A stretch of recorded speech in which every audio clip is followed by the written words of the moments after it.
판단 얘기를 좀 해보겠습니다. 1심에서 모두 무죄가 났던 양승태 사법농단 의혹 사건과 관련해서 사실은 이 사건 처음 시작 출발을 이탄희 더불어민주당 의원이 이제 처음 사직하면서 이 내용이 이제 시작이 된 건데요. 관련된 내용이 너무 길고 한 5년 정도 재판을 한 것 같아요. 네. 길고도 복잡한 이 사법농단 사태를 짧고 핵심만 요약해서 양지열 변호사님께서 설명을 좀 해주시면 시청자 여러분들께서 이해하시는데 큰 도움이 될 것 같습니다. 지금 말씀하신 것처럼 5년 넘은 사건에 길고도 복잡한 얘기를 하면서 갑자기 짧고 쉽게 간단하게 정리를 하라고 하세요. 근데 사실 말씀하신 것처럼 이탄희 전 의원이 굉장히 흔히 말하는 잘 나가던 판사였었거든요. 잘 나가던 판사였고 대법원 내에서 법원행정처라고 하는 곳은 진짜 어떻게 해야 될까? 검찰로 따지면 특수부와도 비교하자면 위치가 그러니까 엘리트 중에 엘리트지만 발령을 받는 곳이에요. 네. 그 출세가 약간 보장돼 있다라고 볼 수 있는 곳인데 거기 발령을 받았는데 이탄희 전 의원이 거기서 뭔가를 발견을 하고 나 여기에 같이 일을 못하겠다라고 사표를 던지고 나오면서 그게 촉발이 됐던 사건이었고 네. 그게 뭐였냐면 명목은 그렇습니다. 법원 내에도 뭐 많이 이제 우리 시청자분들 아시는 이름이 우리법연구회 같이 네. 법원 내에도 전공을 살려서 판사들끼리 모이는 모임이 있는 거예요. 근데 2017년에 뭘 시작을 했냐면 야, 판사들이 모임이 여러 군데 있는 것 같은데 중복된 사람들을 중복가입해서 지원해 준 건 비효율적이니까 네. 좀 확실하게 갈라라. 뭐 여기 뭐 갈 사람들은 여기 가고 뭐 개혁신당 갈 사람 개혁신당 가고 경미래당 갈 사람 경미래당 네. 가라. 이렇게 좀 지시가 나온 거죠. 그 작업을 하려고 가서 이탄희 전 의원이 보니까 판사들을 성향별로 분류를 내는 문건이 있더라는 거예요.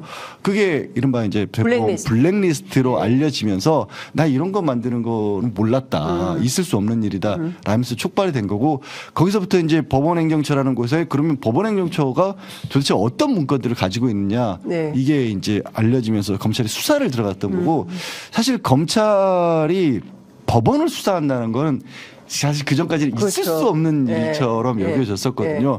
그리고 그 일을 벌어지면 사실 검찰과 법원 사이에 굉장한 자존심 싸움이랄까 이런 것들도 있었는데 법원 내부에서도 그 와중에 이제 양승태 전 대법원장이 물러나고 이른바 김명수 코트 네. 법원에서는 코트라고 부릅니다. 네. 김명수 전 대법원장으로 바뀌고 문재인 대통령이라든가 한제 정권 교체와도 맞물리면서 맞아요. 법원 내부에서도 그런 문제가 있었다라면 이것도 바뀌어야 된다라는 목소리 정치권에서 힘을 또 실어준 겁니다. 네. 그 바람에 이제 검찰에서도 전격적으로 법원에 대한 압수수색이 이루어졌고 결국에는 법원행정처장 그리고 전 대법관 여러 사람들에 대한 수사 그리고 무엇보다도 굉장히 충격적이게도 전 대법원장에 네. 대한 압수수색과 구속까지 네. 이어졌던 거죠. 그러면서 사건은 2019년도에 이제 양승태 전 대법원장을 기소하는 걸로 넘어갔었는데 네.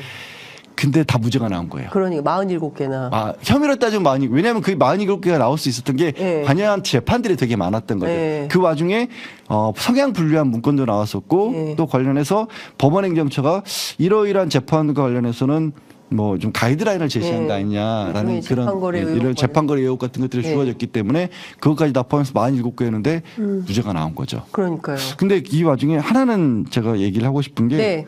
양승태 전 대법원장이 2019년에 구속된 상태에서 보석을 이제 해달라고 재판에 나왔는데 보석 재판에서 무슨 말씀을 하셨냐면 네. 검찰이 무에서 유를 창조했다라는 검찰이 얘기를 한 거예요.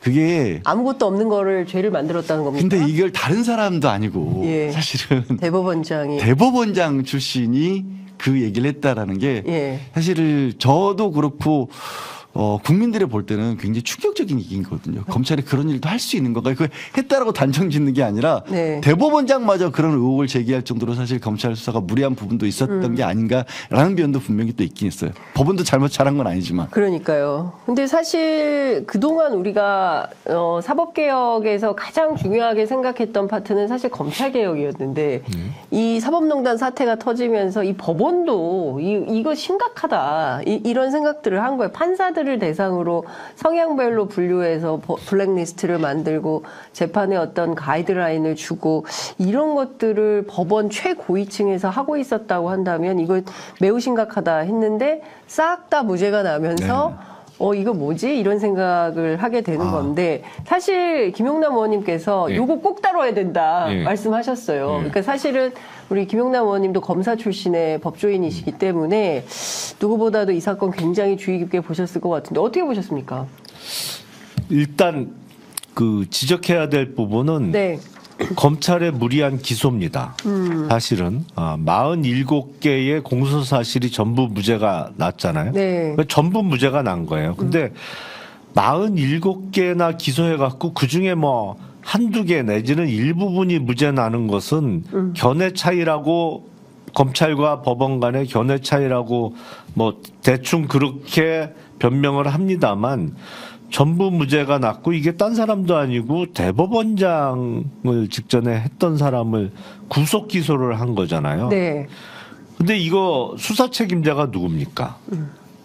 사실은 당시 윤석열 서울중앙검사장 그리고 한동훈 제3차장 그리고 이 기소하면서 수사 결과 브리핑도 한동훈 당시 중앙지검 3차장이 맞습니다. 했거든요. 근데 대부분 다 직권남용죄로 기소를 한 거예요. 근데 직권남용죄는 형법상의 조문은 있습니다만 거의 사문화되다시피 한 조항이었거든요. 그런데 이 윤석열 한동훈 그 두 커플이 네. 두 사람의 커플이 이 직권남용죄를 대유행을 시켰어요. 그게 언제냐면 바로 소위 적폐청산 수사를 하면서 네. 그러니까 문재인 정부 초기 때 적폐청산 수사를 하면서 거의 적용이 안 되던 직권남용죄로 다 줄줄이 기소를 하고 양승태 대법원장도 그거로 기소가 됐는데 네. 직권남용죄의 조문은 대단히 추상적입니다. 사실은 조문은 간단해요. 공무원이 직권을 남용하여 타인의 권리 행사를 방해하거나 의무 없는 일을 행하게 했을 때 직권남용죄로 처벌한다 이렇게 되어 있는데 네. 여기서 양승태 대법원장이 무죄가 난 것은 이게 대법원장의 직권에 포함되지 않는 사항이다. 그러니까 직무 권한에 포함되는 내용 중에 남용을 해야 되는데 아예 이거는 일반 재판에 대해서는 대법원장이 관여할 권한이 없기 때문에 직권남용죄가 성립이 안 된다. 뭐 이런 취지로 전부 무죄가 났는데 이 법률가 입장에서는 당시 수사가 네. 수사와 기소가 대단히 무리라고 생각하는 사람들이 많았어요. 왜냐하면 직권남용죄를 너무 많이 그 확대 해석을 해갖고 네. 기소를 했거든요. 근데 여기서 법원도 좀 반성해야 될 점이 분명히 있습니다. 네. 그렇게 확대 해석을 해서 적용한 직권남용죄가 또 일부는 대법원까지 유죄 확정된 사건들도 많아요. 대표적인 게 박근혜 전 대통령과 관련해서는 직권남용죄가 유죄 확정이 이미 네. 됐거든요. 그러니까 이 양승태 대법원장의 판결과 네. 박근혜 전 대통령의 판결이 서로 충돌하는 면이 분명히 있습니다. 물론 그때는 대통령의 권한은 무지하게 넓다. 네. 그래갖고 거의 전반적으로 다 다룰 수가 있기 때문에 직권남용죄가 된다. 뭐 이런 거였는데 그중에 일부는 뭐냐면 대통령이 인사권을 갖고 있지 않느냐. 네. 장차관에. 그때 왜 그 소위 문화예술계 블랙리스트 사건과 관련해서 그때 소위 최순실 인맥으로 차관이 됐다는 분이 있었잖아요. 그러니까 인사권을 갖고 있기 때문에 이게 직권의 범위에 들어온다는 이유로 다 유죄 확정이 됐어요. 근데 그런 논리로 하면 또 대법원장은 판사들의 인사권을 갖고 있잖아요. 네. 이게 두 판결이 충돌을 해요. 모순적 관계다. 네. 이게 안 맞아요, 뭔가. 네. 그러니까 과도하게 너무 무리하게 기소를 한 결과에 이렇게 47개나 되는 것이 싹 다 무죄가 난 거다 이렇게 보시는 거예요? 아니 그 첫 번째는 네. 분명히 무리한 기소인 건 맞습니다. 한동훈 차장이 그런 스타일이에요 또. 그리고 윤석열 당시 중앙검사장도 다른 검사들이 보기엔 수사가 너무 거칠다. 내지는 수사가 거칠다. 기소를 너무 과감하게 한다. 좋게 표현하면 너무 과감하게 한다는 평을 받던 검사들이기 때문에 그런 측면이 분명히 있고요. 여기서 확인되는 건 뭐냐면 법원도 이게 판결이 시류를 탄다. 예? 그러니까 문재인 정부 초기에는 기소했던 게 또 다 유죄가 났어요. 대부분의 경우에.